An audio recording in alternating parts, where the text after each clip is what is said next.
Good evening, everyone. Oh, now, okay. Now I have to start over because I got it 2 seconds too early. Good evening, everyone. Welcome so much to our final caffeine chat for the fall 2021 semester. I don't know about all of you, but I feel like November, it was really just like the blink of an eye, and all of a sudden it was, we were up to the holiday week. So hi, welcome, good evening. Hope that you had a wonderful weekend. Yes, I might have been the person who did a little holiday decorating early. I drug my entire family out actually to tag our tree so that we can get that after Thanksgiving because we're leaving early for all of you who celebrate Christmas. And I did pull out my mugs. So in the spirit of caffeine, and Mark, I didn't get to talk to you about this before in our little prep meeting ahead of time. I always bring a mug. These started in the middle of the pandemic when caffeine was necessary for all of these little chats with the parents. But mine has hot cocoa in it tonight. So that's my little treat this evening. But welcome. Hi, Diane. Hi, Regina. Thank you so much, everybody who's joining in. So we have hopefully a really jam-packed, super informative hour with you tonight. Our special guest of the hour, well, of the half hour is going to be Dr. Mark Forrest, who's our, oh gosh, what is your title? I'm going to botch this up. Assistant Vice President for Health and Wellness. I think that's like the overarching umbrella. Mark oversees all of our student health services, recreation and wellness, our counseling and psychological, or cycling and counseling and prevention services, CAPS program, our anti-violence initiatives office, our alcohol drug education program, mindfulness center. So really kind of a lot having to do with the health, wellness, and mindfulness of your student. He oversees so many of our offices on campus that have unbelievable staff who support those efforts. And so he's going to talk a little bit about kind of this now transition back to home after their semester here at TCNJ. And I won't steal his thunder, but he's got some great information and statistics for you tonight. So we're going to start with him, and then we're going to get him out of here. So I just want to say thanks, because I know asking colleagues to jump on an 8 o'clock on a Sunday night is not always the the easiest ask in the world. So appreciate you being here with Susie and I, and then we're gonna sneak him out. Susie's gonna talk a little bit next, then about finals, preparing for finals, a handful of questions about that, and we're kind of down this downward slope here to the end of the fall semester for your student. And then we have a litany and just a handful of really great miscellaneous questions that you submitted ahead of time. And then we're gonna cover those at the end. So I am going to, drum roll please, turn it over to Mark, and the floor is yours, Dr. Forrest. Well, thank you. Thank you, Lindsay, Susie, and welcome parents and families. So good evening, and thank you for joining us for the caffeine chat tonight. Tonight, I'll be saying a few words about students coming home for the holidays. I'm sure you're all, if they're not home already, I know some people get an early start. They will be coming home within the next few days. And I want to talk about a few tips or things to kind of think about the students coming back home. But before we get to that info, I think I'd be remiss if I didn't acknowledge some of the challenges that students, and actually all of us, have faced this past semester after returning to school following 18 months of dealing with an unprecedented pandemic. If I had to characterize the mental health and wellness impact of this pandemic into just one word, I think that word would be loss. Many of us, not just our students, have experienced some form of loss over the past 2 years. Yes, there have been losses of family members, friends, and loved ones, of course, but there were many other types of losses as well.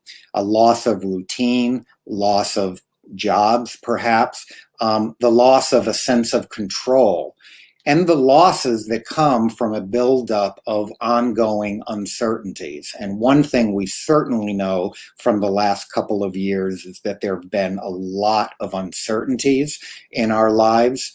And the thing about uncertainty is that it is often related to or a form of anxiety, which has frequently been defined as the fear of the unknown. So we've all been dealing with that and dealing with loss. And I think it's really important that we just acknowledge that both to ourselves and to each other, and show some compassion, some sensitivity, and some tolerance to each other. So it's not too surprising that during this pandemic, the levels of anxiety and depression in students and, quite frankly, in all of us were significantly higher than normal. A household survey in mid-2020 indicated that reported levels of anxiety in the United States population were hovering around 30%. That is compared to only 8% in 2019. That's a huge increase.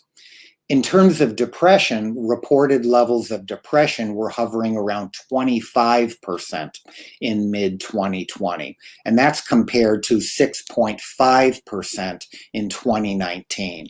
So you see, just with anxiety and depression, there was a huge increase in symptomatology in virtually all of us as we were navigating this crazy, unprecedented pandemic and all the issues that were related to navigating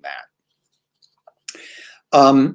But there is some good news. A couple of surveys done this past summer and early fall indicate that while stress and anxiety is still a major concern for students, roughly hovering around 62% of our entering students said that they did have some concern about that.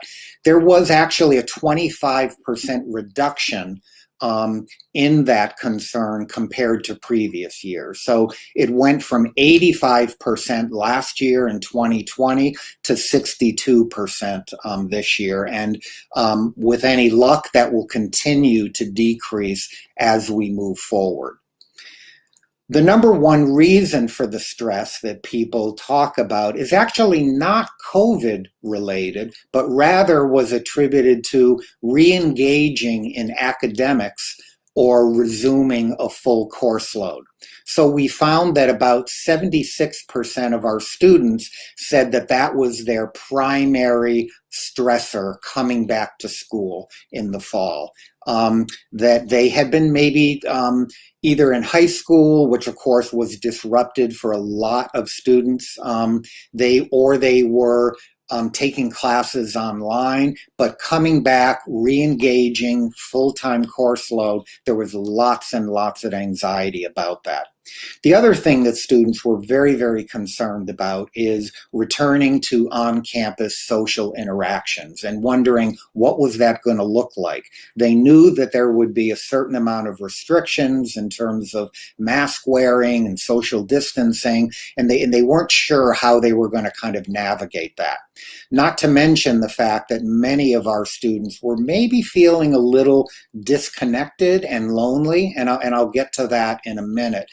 Because that's another major concern that we have seen in a lot of our students, that they had not been able to engage with a lot of their friends in a way that they were used to and that was satisfying to them. So there had been major losses in that area. And coming back to school, there was both excitement about having lots of students to interact with, but there was also some anxiety around that.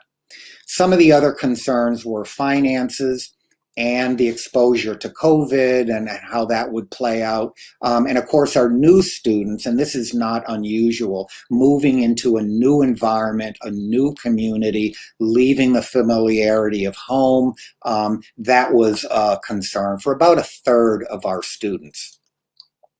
In terms of mental health, a survey in May of August of this year, of 2021, showed what students were particularly concerned about and what kind of symptoms they were experiencing just prior to their coming back to school. And what we found was that about 20% of our students were feeling hopeless in some kind of way. And I think a lot of that had to do with all the uncertainties that they were kind of dealing with, and some of the losses that they had, and sort of not sure when that was going to end. And, I think we can all relate to that as well. We've been dealing with this for a long time, and it's still not completely over yet. And so over time, that tends to build that feeling of hopelessness. Sleep difficulty was also reported by about 25% of incoming students. And we know how important sleep is. And in particular, we know how critical sleep is for college students and the fact that they're not great sleepers. Let's be honest. They stay up very late at night, whether studying or interacting with friends and so forth. So sleep is usually not a high priority for them. Knowing this and knowing that those concerns were kind of worsening in students, we had an initiative. Actually, we've been doing this for a couple of years now in health and wellness called Eat, Sleep, Move, and Breathe. And those four elements of health and wellness are pretty fundamental. So what we did is we ratcheted up programming in all four of those areas during the semester in the hopes of giving students a little bit of a head start and getting them on the road to good health and wellness. Another area of concern was inability to concentrate, loneliness related to feeling disconnected with friends, sometimes with family, was at about 28% of our students were concerned about that. So the other thing that we did is take a look at increasing opportunities for students to engage with one another, to get to know one another, to transition into this new year. As a matter of fact, many of my colleagues and I had conversations about the fact that what was going to be so unusual this academic year is that 2.5 classes are really unfamiliar with the college environment. Because of COVID and remote classes, and even our juniors left halfway through their freshman year to take remote classes. So we knew that we had our work cut out for us in terms of helping students to transition back, familiarizing themselves with campus, with services, and giving them plenty of opportunity to engage with one another and get to know one another. Depression was also a major concern, and just shy of 30% of our students said that they had been experiencing some symptoms in that area. But the whopping one that really stuck out to us, and again, these were students answering, but I think all the adults in the room can probably really relate to this. The level of mental and emotional exhaustion that people were feeling were about 55% of our incoming students. And I know that I have felt that way over the last couple of years, that so much is going on. It's just been really exhausting to deal with that. And I'm sure many of you are also kind of experiencing that. But the good news is the data seems to indicate that some of these symptoms are beginning to abate a little bit. We are actually going to be doing a survey of health and wellness in the spring of 2022 from the American College Health Association, and we should be able to get a really good idea of what's happening with our students compared to the last couple of years. So we're hoping that some of these trends of reduced anxiety, reduced loneliness will continue to occur. Okay, so shifting over now to home for the holiday. You know, heading home for Thanksgiving or winter break can both be really exciting and somewhat confusing time for both students and families. It's a time to return to a very familiar place, to reconnect, to catch up on what was missed over the past few months. And parents are often maybe surprised a little bit to find that the student or the child that left in August is not quite the same as the child or student that comes home in late November, early December. They've had a lot of experiences at school, and they've had a taste of freedom and independence. And they're coming from an environment of relative independence and freedom at school to a sometimes very different set of expectations within the families. And it's important to kind of recognize that a certain amount of change is expected. We know that developmentally, during major transitions in life is when we find the most changes occurring in our students and in our children. So I just wanted to run through a few kind of general tips to kind of keep in mind. And again, these aren't the end all or the be all. You know your child the best, and you need to kind of navigate them coming home in a way that's sort of consistent with the kind of relationship that you have with your child. So number one tip, try to be flexible. Students have just completed a long semester, and the pressures of final exams, and often with very little sleep. As you know, the college has pretty high academic standards, and the students that come to TCNJ are usually very engaged and work very, very hard. So the bottom line is, don't be surprised if they're exhausted when they get home, and they might need to catch up on their sleep. And so barraging them with questions and so forth and expecting them to engage right away may be a little bit unrealistic. They're likely going to be viewing their time off as a time for rest, a time for relaxation, and a bit of a reprieve from obligations. Now, of course, that doesn't mean that you can't expect them to do things around the house. Of course you can, but I think it's important to be somewhat flexible and recognize what they've been going through over the last several months, and that they're probably going to be tired and a bit exhausted. Tip number two, communication. Communicate your expectations. Ideally, this is probably better done before they come home, but you can also do that once they do come home. Talk to each other about what you expect from each other and this visit home. I can't tell you how frequently conflict arises because parents have an expectation of what it's going to be like, and then the reality doesn't match that expectation. Or the child may have an expectation of what it's going to be like going home, and the reality doesn't match that.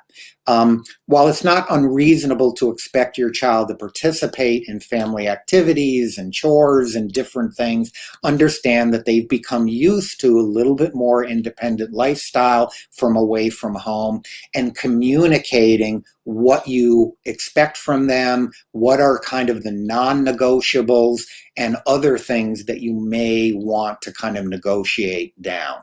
One of the things that often happens is students will want to connect with their old friends, and you may want them to stay home and talk with you and catch up because they've been away for a few months, and they may have an interest in going and seeing their high school friends or whatever.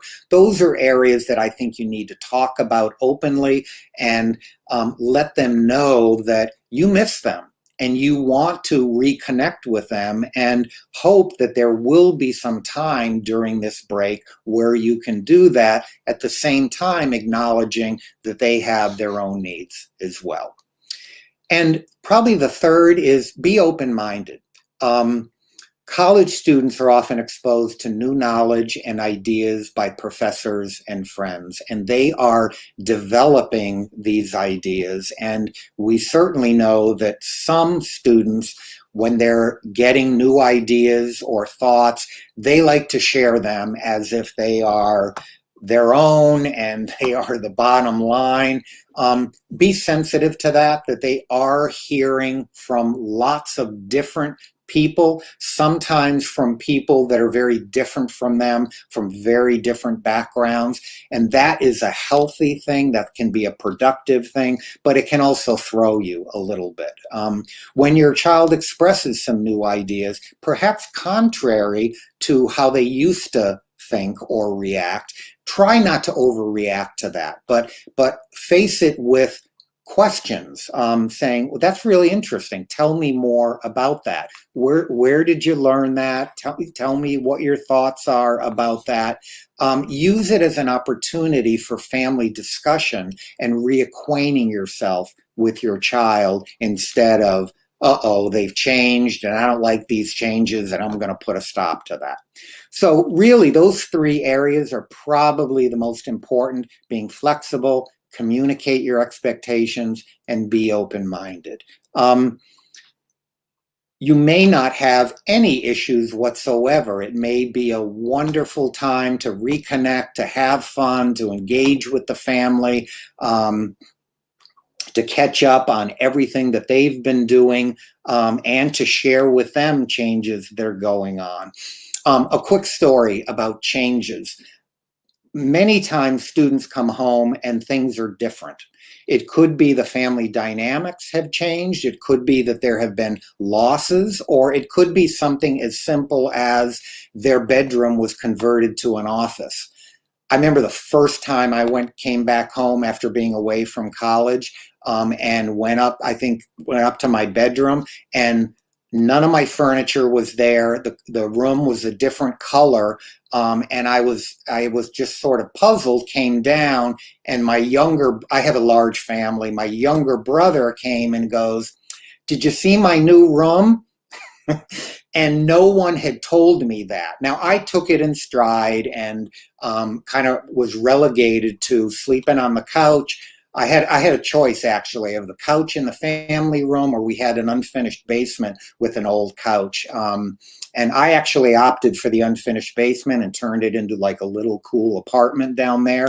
But I think the thing that threw me was that I didn't know about that ahead of time. And it probably would have been a good thing if someone would have said, hey, by the way, your bedroom is no longer your bedroom. We gave it to your little brother, and who I was thrilled finally had a room of his own, because he had always shared with my other brother.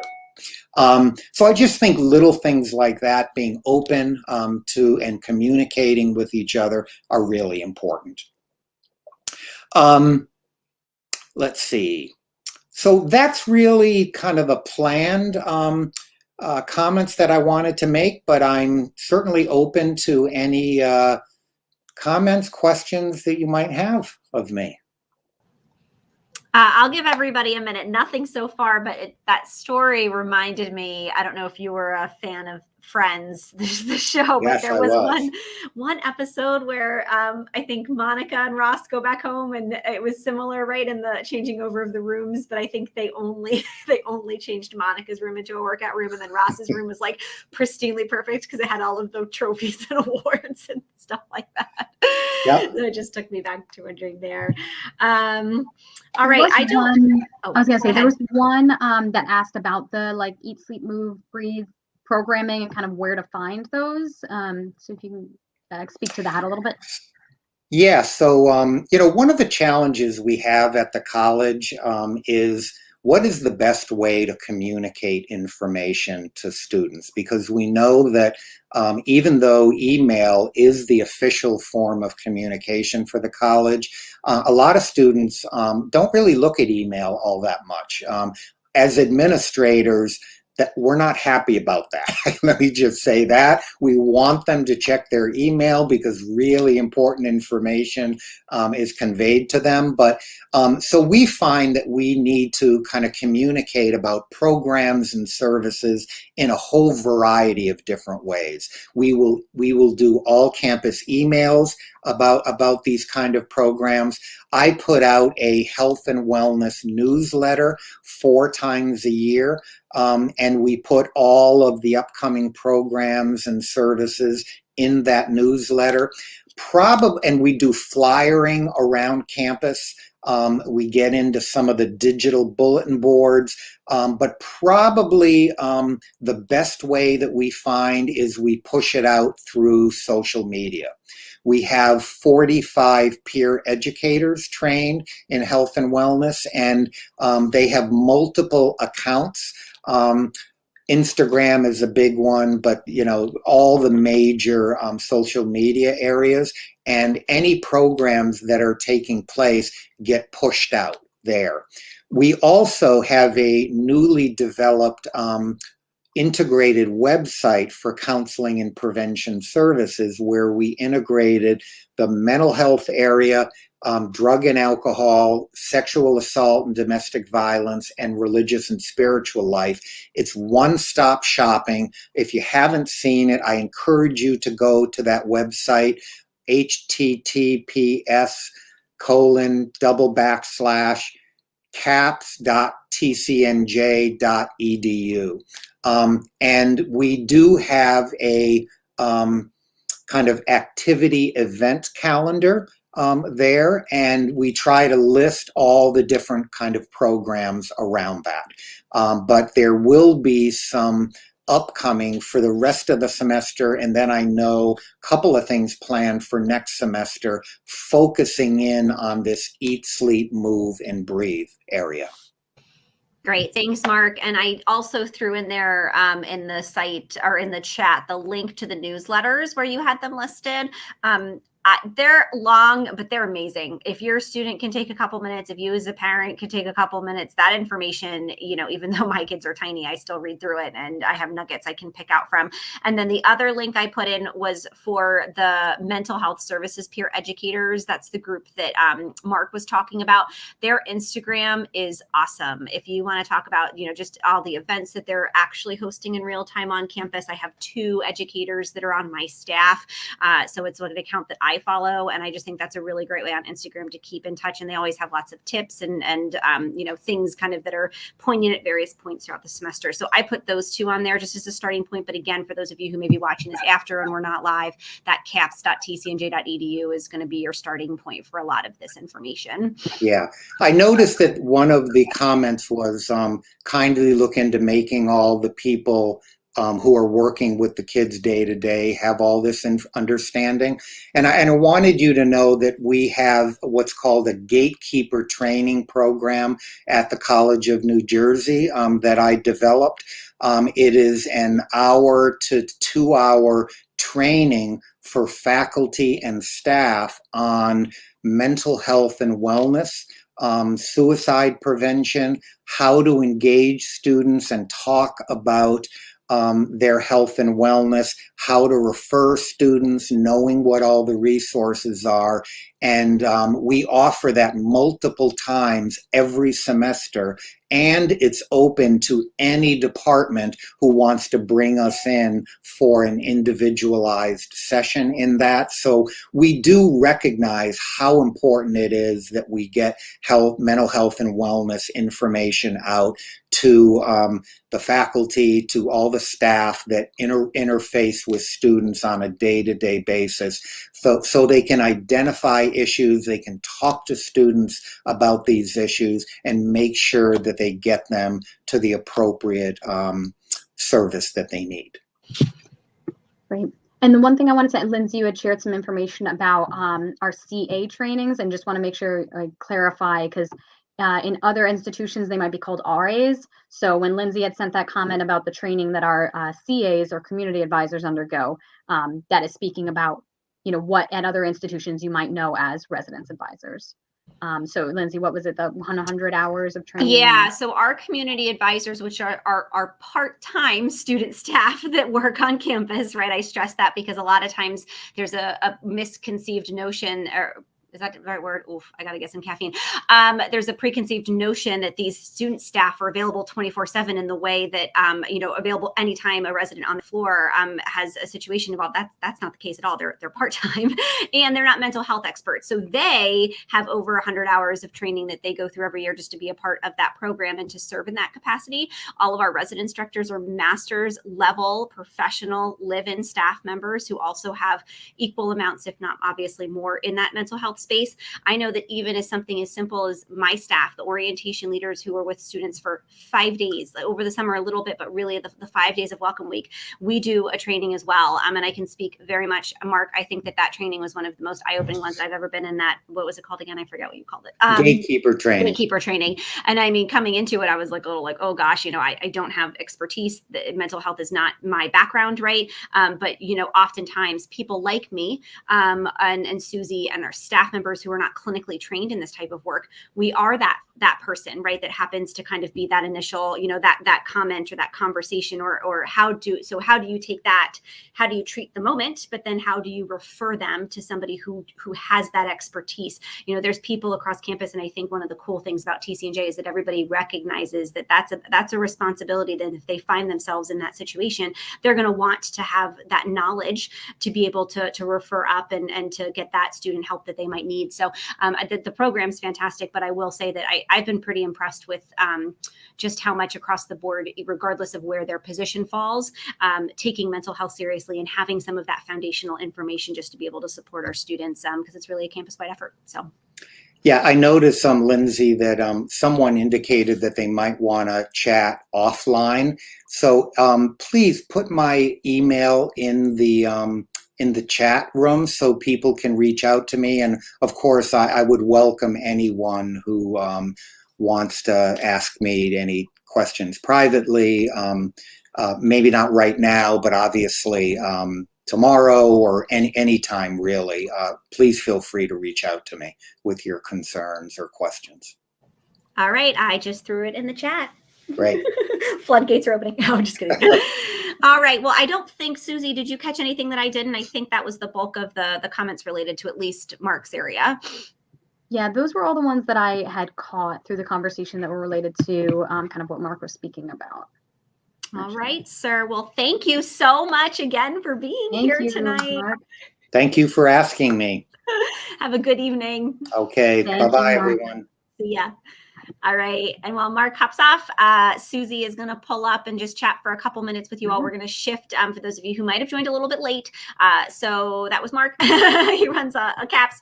And now we're going to shift a little bit to kind of looking towards the end of the semester. So Susie's going to come over or just review a quick article that was written by one of our faculty members about kind of tips for the final season. And then we're going to go through and answer some of the questions related to that and end of semester stuff that were submitted ahead of time.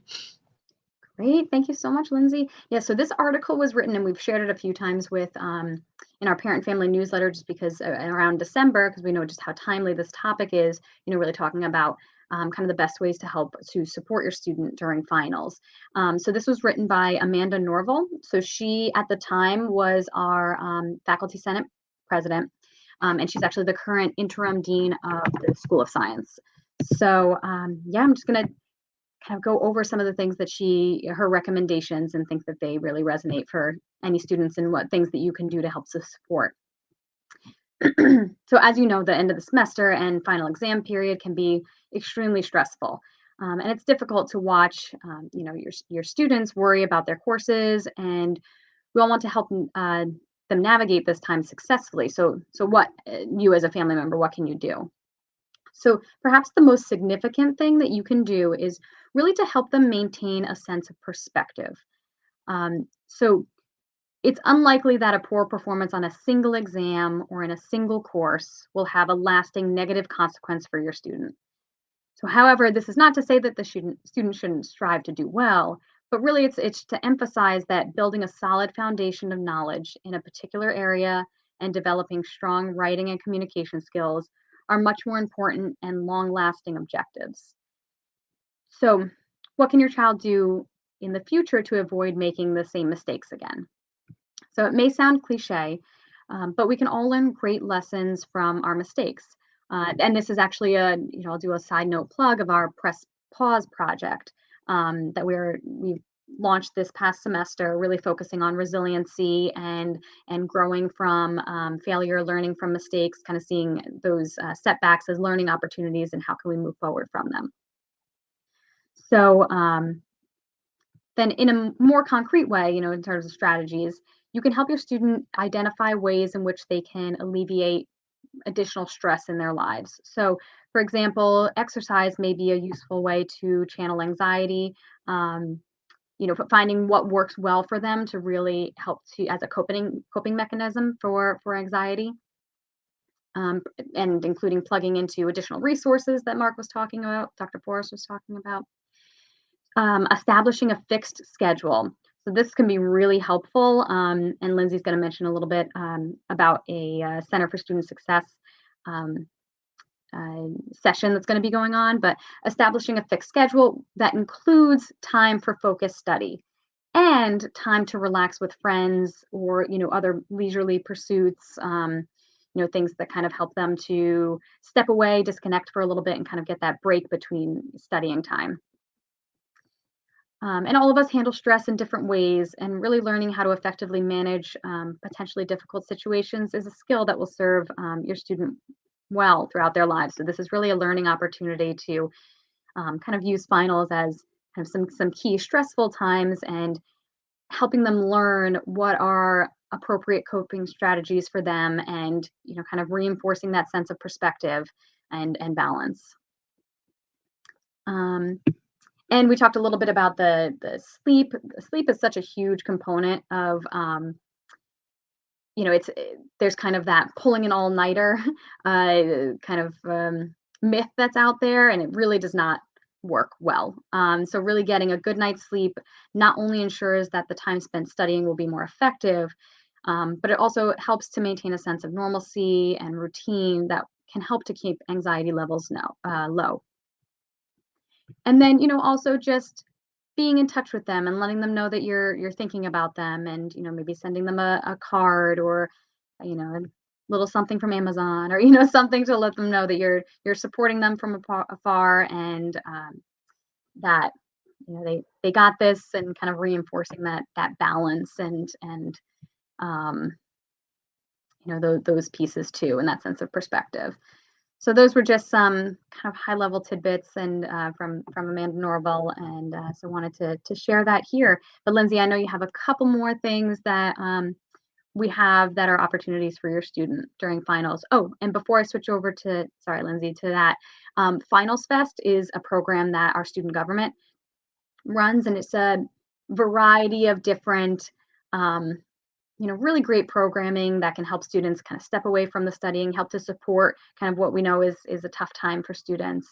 So encouraging your students to check out the things that are going on during Finals Fest. The plan is also to have a initiative from Press Pause Project as well, kind of included in there, to kind of be talking through the stresses during that time, and kind of maintaining that perspective and the coping strategies. Awesome. Sounds great. Sorry. Thanks, Susie. It's just kind of like going back to basics. Like, I read that article and it was a bunch of no-brainers. Like, yeah, they need to be sleeping, right? All of those kind of things that you don't, when you're in the middle of kind of crunch time, and even as adults, we do this. Like, you're just, you're pushing your body into the ground. You're not listening to it, and you got to fuel it properly, the exercise and all those types of things. And it's just really important to kind of remember that going in. I completely agree with the all-nighter too. I think I never successfully pulled one in college. And I just don't even understand how people are operating in that space. Right. And I know some people need less sleep than others too, but I think just the return to basics is really the most important thing. And we're going to talk in a couple of minutes about final preparation a bit later in the section, because I have a little list of how everything was organized, and I think it's a bit later. So I am going to take over and talk a little bit about academic related questions. So first up, somebody asked about what in a potential situation where they have a student who, final grades are posted, and your student might have an issue, disagree with, or at least have questions about why a certain final grade came in. So this parent had submitted this question. So just a couple of resources for you there. I reached out to some of my friends in the academic affairs space. Traditionally, kind of general rule of thumb is that students have about 2 weeks to contest their final grades directly with their faculty member after they've been posted. But what I wanted to do was just make sure, again, there's policies for all of these things. And so somebody did forward me to share it with you. This is the grade appeals policy that's listed on our policy site.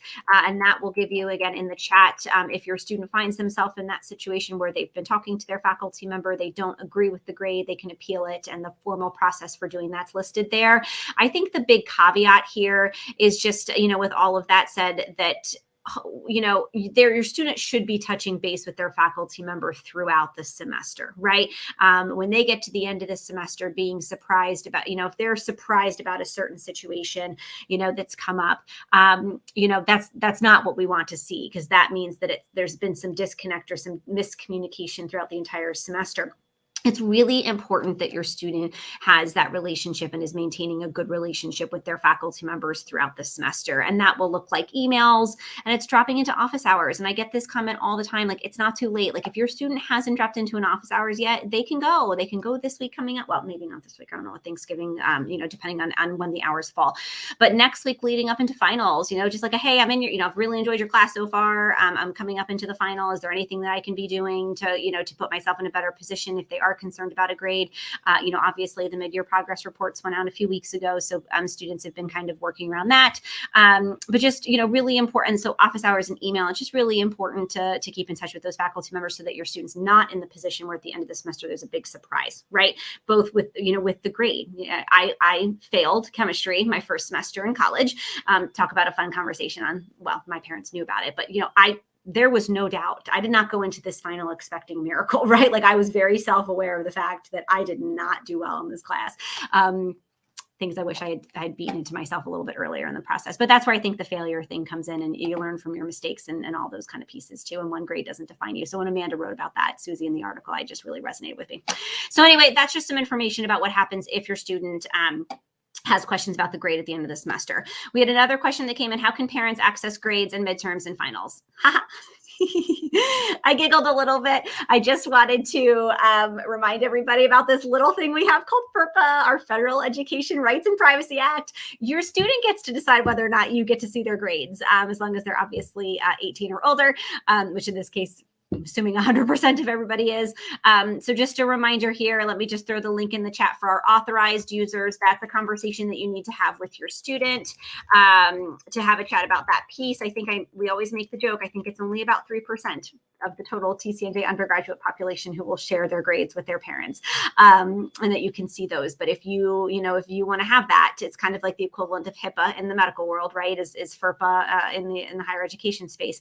That's going to need to be a really serious conversation that you have with your student about that. But they're the only person who can let you. If you call, you're more than happy to call the Office of Records and Registration. They would love to chat with you about the process, what exactly goes into FERPA, why they can't share information with you. They can talk to you about policies and guidelines and the academic calendar and all of those kind of general information. But if you call and say, hey, what's my kid getting in biology 212 or whatever, they're not going to be able to share that information with you. Only your student is going to have that information. So just a quick reminder on that. What is the best way for students to study for finals? So that's a great question. And my initial answer, as I was jotting down some notes here for that, is that, wow, does it depend on what your student is studying, right? If they are, so some are going to have exams. So those could be open or closed. Some of them are going to have papers. Some of it's just kind of so cumulative throughout the semester that there really is no final, or it's a project or, group work or whatever the case may be. So that's a really tough question to answer, because it's really dependent on where your student is sitting and what major. So I think the one thing that wasn't mentioned is really important, is that go back to the syllabus. That syllabus is so freaking important, right? Your student should have a really clear understanding of, okay, this is what this final is going to look like in terms of weight, right? So is your final going to be 30% of your final grade or 80% of your final grade? Hopefully it's not going to be 80, but you know what I mean? It's important to kind of gauge here how much that final takes up versus the entire rest of the assignments for the semester. Another really important thing, is it an open or a closed final? That's a really important piece. Another one is just, is it cumulative, right? So I had some grad classes, and again, graduate school is a bit different, but I had some graduate classes where it was cumulative for the entire semester, but then I had all the other classes where I took a huge exam at the midterm point, halfway point, and then a huge exam at the end, and they weren't cumulative. So it was just the first half of the semester we tested on that, and then the second half of the semester we tested. So everything your student needs is going to be in that syllabus. And if it's not, and there's some gray area, then that's, again, where we talk about communication with the professor. They are people just like us. Reach out and ask a question, because you'd rather have the answer to that now, so that you can kind of prepare ahead of time for that. So then the last thing I wanted to plug, the Center for Student Success, and I'm going to talk about them a little bit more in a minute, but they are hosting an awesome session on December 1st. It's the Wednesday after the holiday this week, the Thanksgiving break, December 1st, 2 o'clock in Education 115. They are doing essentially a preparing for finals workshop. Right? Great opportunity. Again, it's not going to be specific to a major or an academic school, but these are going to be generally broad tips and studyings and how to preparing for finals. And I think that that's going to be a really great session if your student wants to go to that. So just a couple of kind of little nuggets about the best way to study for finals. I know that wasn't totally super helpful, but again, a lot of it's going to depend on where your student is sitting and the type of final that they're looking to get into.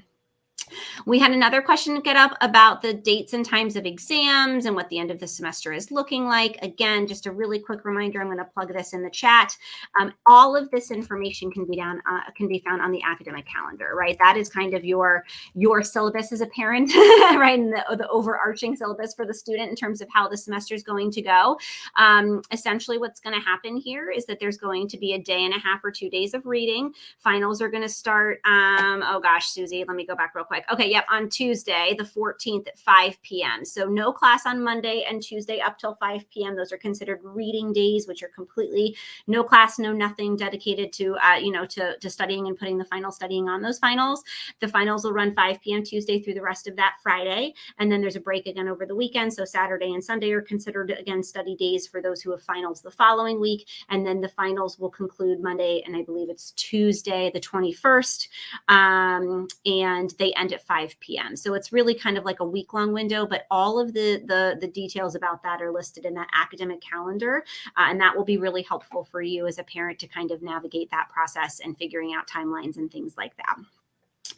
Okay, next up, if the student decides to change, oh yes, we had some questions about changing majors again. So there was no, I'm just going to redrop some links in here. There's a change of major information link here for a student who is interested in changing a major. I've mentioned this on a couple of previous caffeine chats, but essentially each department, each year, if not each semester, submits the requirements for potentially applying to or ultimately wanting to transfer into their major, right? So an internal transfer or a change of major. So that document was last updated in October of 2021. It's as fresh can be. So I always encourage students to start there to get a really good handling of kind of where you want to go. The next appropriate step is to reach out to the department chair for that major, right? And that department chair can answer questions about the change of major process, can review timelines. I think a big thing that came up that I couldn't find an answer to this right away. I'll have to do a little bit more digging, but I don't know if if all majors accept transfer students every semester, right? So are there some majors that only take in new students once a year versus twice a year? That part I'm not sure, but the department chair will have that information for their particular major. And that will be very helpful. And then the other thing I'm going to put in there again, kind of just going back to these policies here, is the change of major policy for students. So I would really recommend that's something that your student review as well if they're interested in moving through. And again, they have resources. They have people who are more than happy to walk them through that change of major process and explain what they need to do. Okay, we had a question submitted that said, why is my son required to get high school transcripts before he could register for spring 22 classes? So I just wanted to do two quick things here. One, just gentle reminder, sometimes it's helpful if you're submitting a question ahead of time, if you tell me what your student is, right? Because this one was a little bit odd. We require a final high school transcript for every student who comes into the college, and that's information that I always communicate on my end as the Director of Student Transitions when we're kind of talking about paperwork that needs to kind of get in to get you here and started. So I don't know if that hold for the spring was a situation where we never received it and we just needed that from the high school in order to process, or if it was a registration hold for that reason, or what the situation is there. But we require a high school transcript for all incoming students. And obviously, if a student has taken any type of college coursework at a 2 or 4 year institution, we would require that official transcript as well to have those credits evaluated. So that was the first I'd heard of that. But if you have specific questions, you can email me and we can see what the issue is there with that. that, but that was a little bit of an odd one. Okay, so I think that was all the academic specific ones, although again, I'm going to circle back to tutoring at the end because that was a miscellaneous kind of separate question that was pseudo related to academics. But Susie, I'll turn it over to you just to do a quick run through of some of the residential education and housing questions we got ahead of time. Perfect. Thanks so much, Lindsay.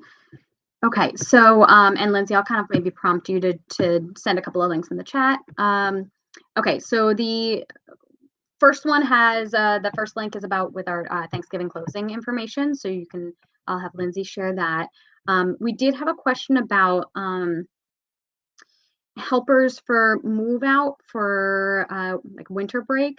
So at this time, no decisions have been made since we will have to monitor COVID case numbers post Thanksgiving break to ensure a safe process for our community and families coming to campus during that time. But as we get closer to the winter break, Res Ed and housing will communicate any additional information pertaining to helpers during move out. And students will also receive this information in the break closing email. So there's a really kind of extensive, whenever we have a break closing, there's a lot of information that's shared to your students' TCNJ email, so they can look for any updates in that.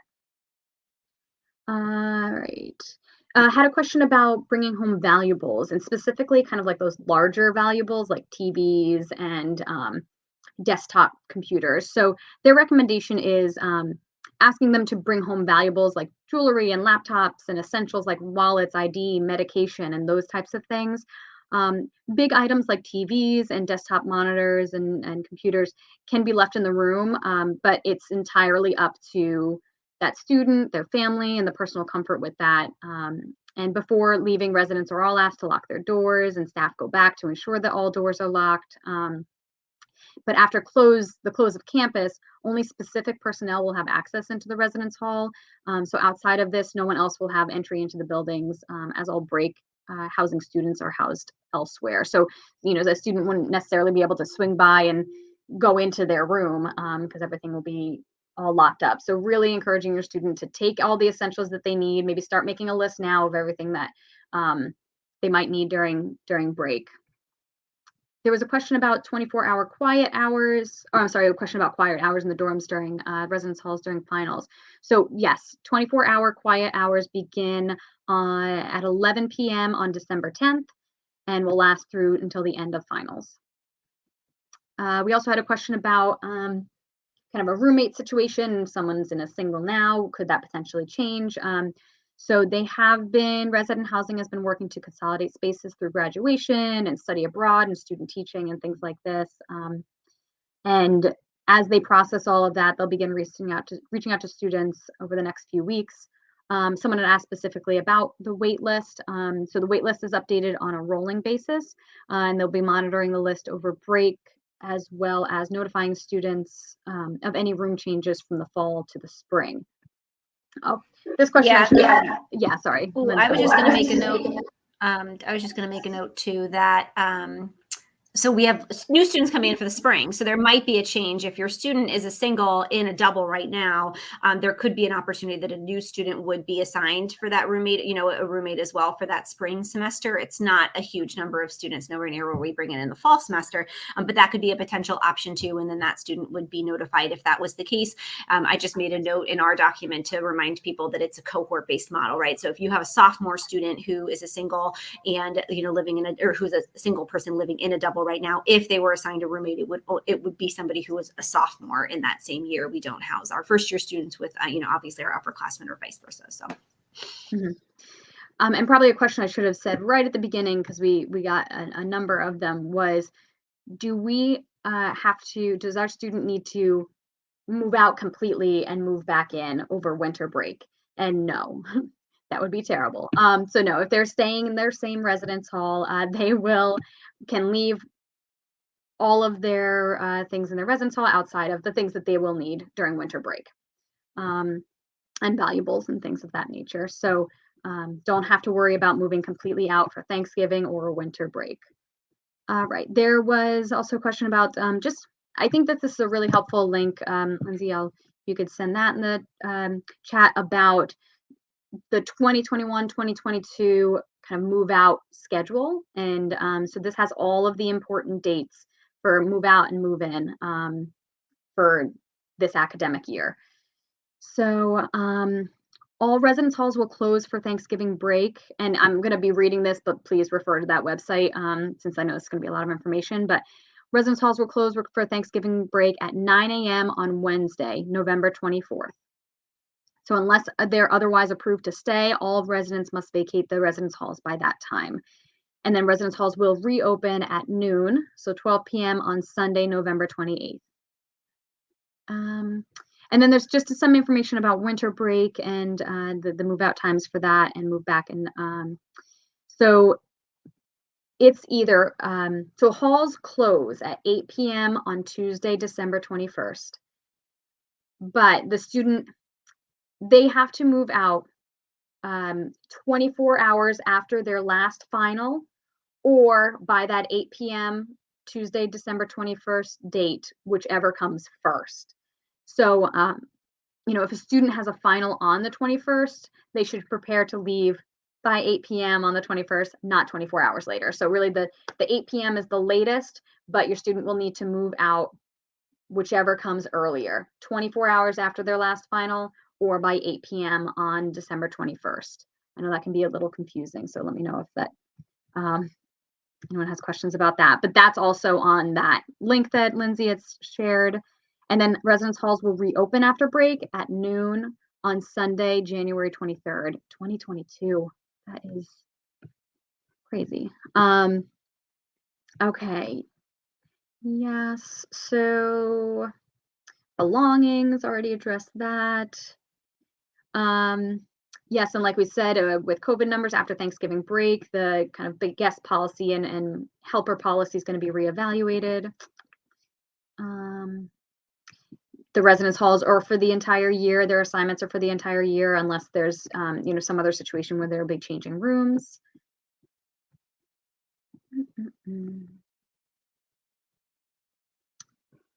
Just going through and make sure I covered everything.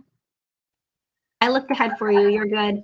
Okay. And then the tutoring services, Lindsay, I don't know if you had something to say about that. Yep. So I'll jump in real quick with two things. We did have a brief question about billing. So again, just a reminder, I threw in the chat that there's a link to the billing calendar just to have that. That information on there. And then the tutoring center. So I did have a parent who reached out and said that their son wasn't aware, that there wasn't help on campus for the student in terms of tutoring. And I wrote on here that he's not looking in the right place. So I attended a lunch and learn last week, specifically for the Center for Student Success. Our enrollment management division essentially hosted these series of lunch and learns, which was a really great opportunity for people across campus who maybe didn't know about the services that were offered for them to learn a little bit more. I go because I talk to you all a lot, and I want to make sure that the information that I'm giving you is correct and as up to date as possible, within my knowledge. So I went in and learned a little bit of nuggets, but within the Center for Student Success. So again, they do workshops, which that preparing for finals workshop, and I did drop the information in the chat in terms of that date, time, and location, because I went through that pretty quickly earlier, was in there. But the tutoring center. So the tutoring center is gangbusters right now. They have, again, 3 different versions available of tutoring. They do individual one-on-one tutoring. They do group tutoring for certain classes. And then there's an incredibly robust online e-tutoring partnership that they have with an online portion, with an online piece. And that piece is really nice in case it's a subject or it's a topic that maybe we don't have somebody, a student who's serving as a tutor has the opportunity to do here at TCNJ. So 3 different versions for tutoring. They have been slowly opening throughout the spring semester. I'm pretty sure they said that this past Monday, there were, being able to handle more in-person kind of appointments. I think there was a scaled model. So I think certain subjects had been in person for a bit, but now they're kind of open fully to all of their subjects. They also do writing consultations. So within the tutoring center, there's also like a writing center for writing consultations, because so many of our classes are writing intensive with that piece. So your son, he just, this is the thing about college. Nobody's going to come to him and go, oh, hey, you can go, you need to go to these sources, or, how are you doing in your classes, right? Like a lot of this is going to be on the responsibility of him to go, okay, I need some help. And where do I start? They are the nicest group of people in that office. They're amazing. Your son just has to walk in now. I think he does have to make an appointment. Or at least he pops in to just say, like, how do I make an appointment or whatever. And if he wants to email me, I can pass him along the information so that he doesn't waste any time. But the myth here of, there's not enough resources on the academic and on the tutoring side to support our students, not true, but he's got to go looking for them. He's got to put his foot, he's got to just put himself out there to be able to connect with these people. And they are just chomping at the bit to help. This was a semester that was unprecedented, and the students that were really struggling middle of the semester with those mid-year progress reports, and everybody just readjusting to kind of life back, in the thick of things. I use that in air quotes because I know that we're not out of the woods by any stretch. But the resources on campus to help students are so robust. And I feel like I'm saying robust a lot tonight, but maybe that's where I am today. And they got to get out there and do it. And that, candidly speaking, and from personal experience, was my biggest issue, right? Like I thought that I was smart enough. I thought I didn't need any help, and all of the warning signs were there. And I just, don't be me, right? Like don't get to the end of the semester where you have outright failed a class because you were too proud or you didn't know how to, you have to take advantage of all of the people on this campus that are dedicated to helping your students succeed. And that center is phenomenal. So again, if he has a problem finding the information, it's tutoringcenter.tcnj.edu. I will throw it in the chat. And they have all the instructions actually on there right now for how to apply for a tutor. They also take tutors. So if any of your students, on the flip side, are looking to make, some money and they really enjoy helping other students navigate tough material, they did mention that in the Lunch and Learn last week, that was, that they were definitely looking for more upper class students to be a part of the tutoring program to act as tutors. I have one or two on my staff this year. And that's a really great opportunity too, if your student's interested in making some money and working on campus. So on the flip side, there's other opportunities there to become a tutor as well on that website as well. Great. So just to clarify some things that came in the chat. So the one was about if your student has a final on that 21st from 2 to 5, they should be prepared to be out of their residence hall by 8 p.m. that night. So really that might just take a little bit of extra planning to be able to making sure they've packed and kind of loaded up their stuff before that time, I think would be helpful for them. You look confused, Lindsay. I thought that they had until Wednesday. I thought it was 24 hours. Like if anybody was in that 2 to 5 slot on Tuesday, I thought they had until 2 p.m. Wednesday to get out.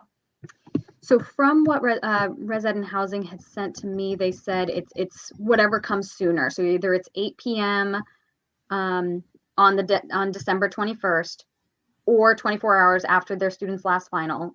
So whichever comes first. And they did provide a clarification of if a student has a final on the 21st, they should prepare to leave by 8 p.m. on the 21st, not 24 hours later. So don't leave all of your packing to the last minute if you have that 2 to 5 p.m. time slot. Okay, perfect. Thank you. And in terms of the guest policy, nothing I'm aware of is changing. I was speaking more towards the helpers for like winter break move out and what that might look like. And residence hall is going to be kind of evaluating, or resident housing will be evaluating that, and we'll be sharing information about what that will look like for winter break move out. So guest policy wise, my understanding is, it's what it is now, but it was more evaluating for helpers for move out. Hope that clarified. Great. Okay, I think that was it.